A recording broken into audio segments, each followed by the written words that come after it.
Hi, and welcome to another episode of Hot Takes with me, the Silver Fox. There is a bit of a quandary for Kate Forbes.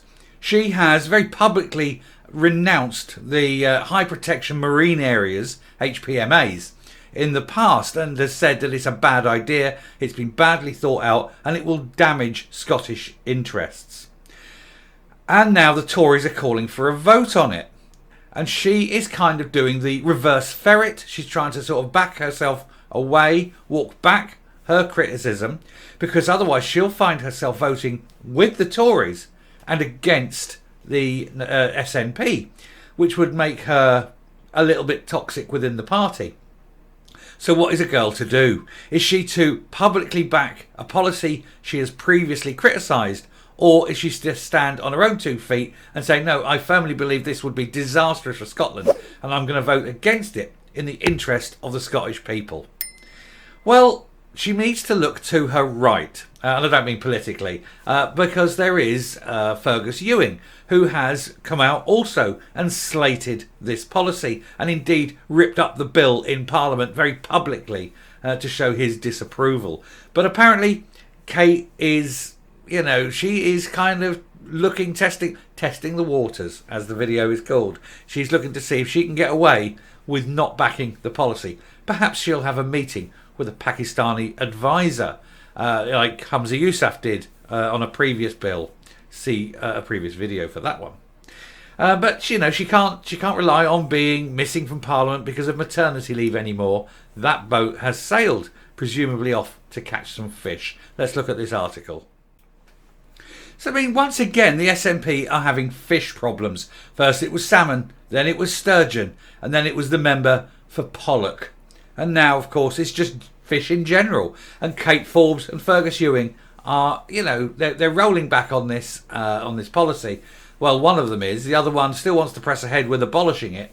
But he kind of has a history of being a bit of a rebel anyway. So for him, there'd be less cost.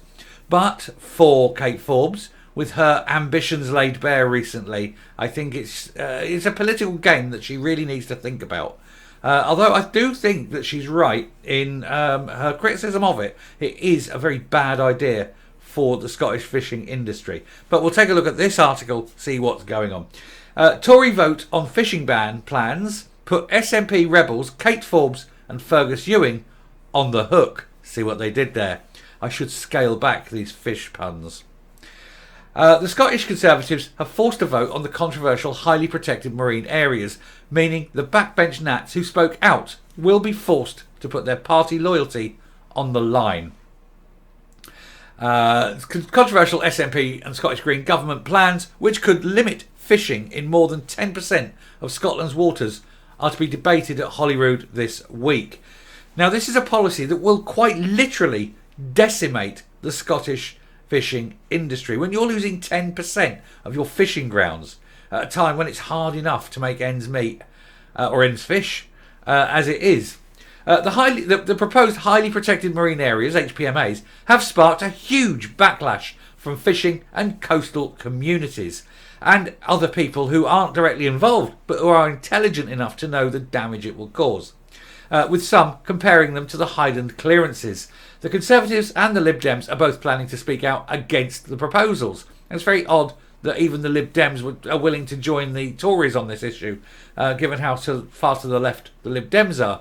So you can see that it is extremely important, extremely controversial. They will be joining councils such as Argyll and Bute, Orkney, Shetland and the Western Isles, as well as SNP MSPs, including Kate Forbes and Fergus Ewing. Scott's Tory Shadow Rural Affairs Secretary, Rachel Hamilton, will lead a debate at Holyrood on Wednesday, that's today, calling for the deeply damaging plans to be dropped and looked at again.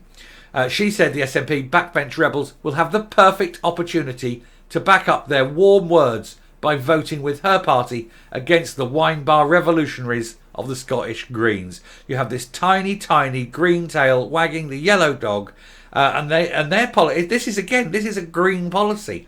Everything that's damaging from the SNP's point of view is coming from the Greens.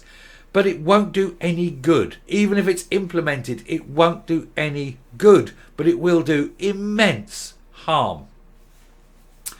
Miss Hamilton said, the time has come for MSPs of all political persuasion to row in behind our motion and stand up for our fishermen and our coastal communities against these plans, which have been designed without any scientific basis. Again, this was just the Greens thinking, hey, this will be a great idea. We'll pick 10% because that's a nice round number. We haven't based it on any studies, any scientific consensus or anything like that. We just want to be seen to be doing something so that we're not seen as being completely lunatic, moronic, useless buffoons.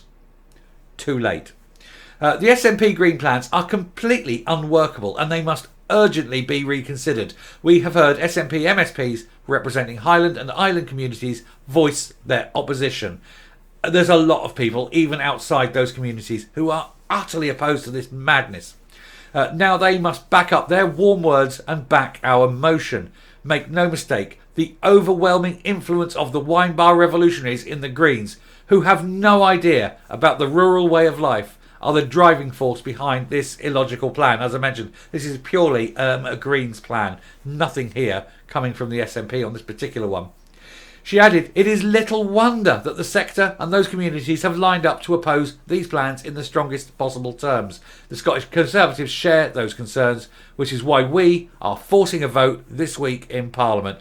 Now, this vote will be a weather bell, because if they do get SNP MSPs to vote against the SNP Green line, then it will show that Humza Yousaf has zero power. We're not talking one or two here. There's likely going to be one or two who represent their communities. You're going to get the people off the isles, off the coasts, who will represent their communities. But if you get any more than a few and it becomes a bit of a rout, then Humza Yousaf has a major problem with running his parliament. So let's hope that they do. Let's hope that a lot of them do stand up and vote sensibly for a proper policy, not this complete and utter madness from the Greens. Meanwhile, the HPMA proposals will also be discussed but not voted on during a Lib Dem members' business debate on Tuesday. Lib Dem MSP Beatrice Wishart, who represents Shetland, accused the Scottish Government of taking an overly rigid approach. Well, of course they do. They can't be seen to be weak. They must take a stance and stand to it, in the face of evidence that would say that they're wrong, because they're never wrong in their own minds. She said, while HPMAs are being considered elsewhere in the UK and across the EU, Scotland is the only country which plans to introduce them so quickly, so indiscriminately, and without any proper assessment of their impact. That's because the SNP, as I mentioned in the previous video, never do impact assessments. They just go, this is our idea, get on with it, so that we can be seen to be moving forward. She said, in particular, a third of Scottish waters are already designated as marine protected areas, which benefit species and habitats. These new HPMAs, however, appear to be a one-size-fits-all policy, which makes absolutely no distinction between environmentally damaging and environmentally sustainable practices. Net Zero Secretary Marion McAllen hit back at the opposition claims that the consultation over proposals had been inadequate. Well, she would say that, wouldn't she? The SNP minister said she would visit coastal communities over the summer to discuss HPMAs and would work with them hand in hand. Basically, by discuss, she means impose, and work with them hand in hand means punching them until they give up in resignation and accept the inevitable from the government, because the government are not and refuse ever to back down. They cannot, because that would be weakness. She added, we must be prepared to take action that corresponds with the scale of the climate and nature crisis. There is no crisis. This climate crisis is bullshit. And we know it's bullshit because there's still private jets. If there was a genuine crisis, a genuine emergency, they'd ban private jets. They'd shut down Disneyland. They'd close Las Vegas. These things ain't happening because there's no crisis. If there really was a crisis, it would ban all these private jets. These big million or billion pound yachts that go to sea and burn $1 million worth of oil every trip they make, they'd be banned if there was a genuine crisis. There's not a crisis. There is a crisis in name only, in order to control people and to destroy jobs and to turn everyone into a serf, a vassal of the state, so that you can't go out and earn your own living. You must be reliant upon the government, so that the government can control you. That's all this is. And if anyone who thinks there's a crisis, and they keep calling this the climate crisis, it's bullshit. While there's still private jets, there's no damn crisis. So don't believe them. Ignore them. Reject, reject, reject. They cannot impose this without the will of the people. And the will of the people is to vote these bastards out, because they're determined to destroy your communities. Let's come up. And so it remains to be seen whether Kate Forbes will have the spine to go against her own party. She has criticised this bill all the way through.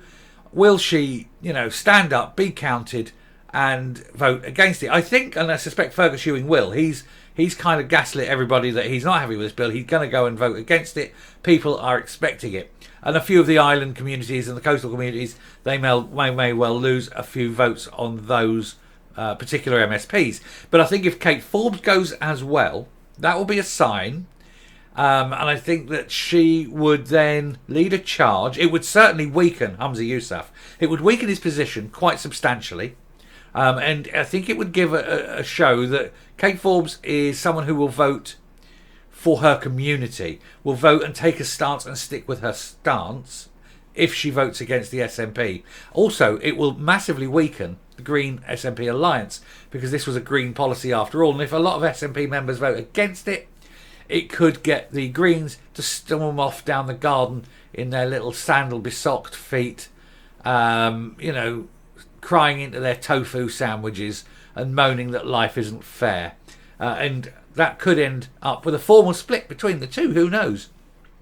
Be good if it did. It would give the SNP a minority government. It would weaken them. And it would make Humza Yousaf's position even more untenable. It would strengthen Kate Forbes. She could even then launch a campaign. But anything that reduces the SNP, makes them less powerful, is going to be good. So let's hope that Kate Forbes does follow through.